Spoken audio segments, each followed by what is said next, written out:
Maintenant que vous avez une idée de la façon de créer un budget, nous allons discuter de la façon dont vous allez gérer ce budget et explorer certains défis auxquels vous pourriez être confrontés, comme être en dessous ou en dépassement du budget.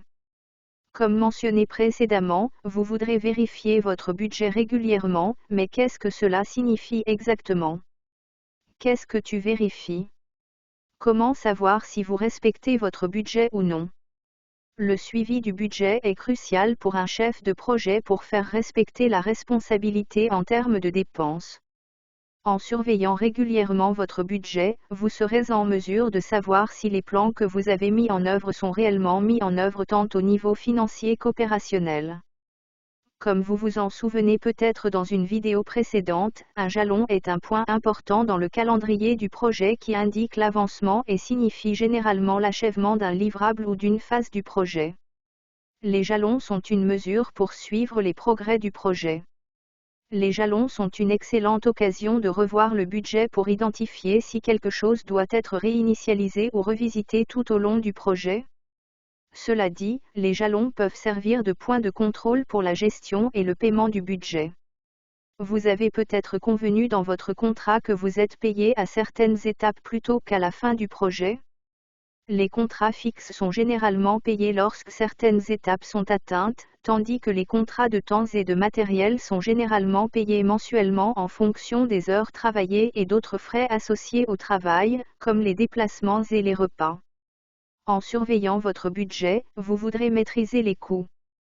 Le contrôle des coûts est une pratique dans laquelle un chef de projet identifie les facteurs susceptibles d'avoir un impact sur son budget, puis crée des actions efficaces pour minimiser les écarts. Pensez grec de cette façon, c'est une gestion budgétaire proactive.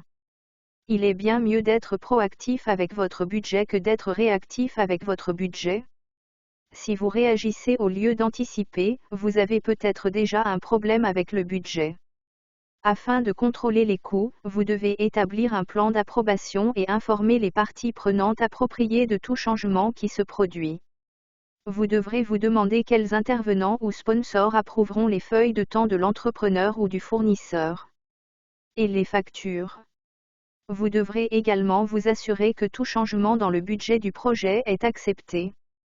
Par exemple, vous ne devriez pas approuver un nouveau coût ou élément s'il n'a pas été convenu ou s'il n'entre pas dans le cadre, et vous ne devriez pas dépenser d'argent s'il n'est pas préapprouvé par votre partie prenante ou votre projet parrainé. Il est également important de s'assurer qu'il y a une bonne analyse de rentabilisation avant de la présenter à la partie prenante. Vous devrez également gérer les modifications au fur et à mesure qu'elles sont apportées. Cela implique de mettre à jour les prévisions ou les estimations et de tout suivre. Vous ne voulez jamais être surpris par les changements de budget et vous ne voulez pas avoir à demander toujours plus d'argent aux parties prenantes. Vous pouvez éviter cela en revisitant ces chiffres régulièrement. Vous voudrez également accepter que des échecs budgétaires se produiront. Il vous appartient de ramener les dépassements de coûts prévus dans des limites acceptables.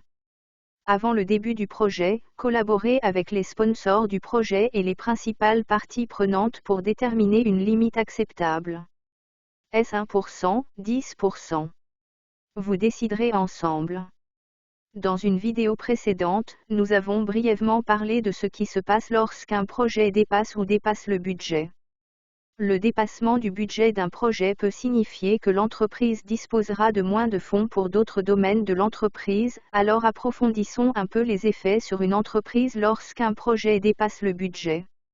Même s'il semble que dépasser le budget serait le rêve d'un chef de projet, ce n'est pas le cas. Si vous dépassez le budget, c'est un indicateur d'une gestion de projet moins que satisfaisante. Un budget inférieur au budget indique que vous n'avez peut-être pas fait un bon travail lors de l'estimation initiale. Un budget inférieur peut également indiquer que vous auriez pu dépenser plus d'argent pour le projet, ce qui signifie que vous auriez pu disposer de ressources supplémentaires ou d'une production de meilleure qualité, et cela peut signifier que le budget des futurs projets sera réduit. L'entreprise peut penser que puisque vous avez réalisé ce projet en dessous du budget, vous pourrez également faire des projets futurs en dessous du budget, donc ce n'est pas une situation totalement souhaitable non plus. La meilleure option est de bien comptabiliser, adapter et gérer votre budget en gardant ce risque à l'esprit. Plus tard, nous aborderons plus en détail d'autres stratégies que vous pourriez utiliser pour économiser du temps et de l'argent à l'entreprise. Vous apprendrez également les tenants et aboutissants de l'identification et de la gestion des risques un peu plus tard dans le cours. Dans la prochaine leçon, nous en apprendrons davantage sur l'approvisionnement. À bientôt.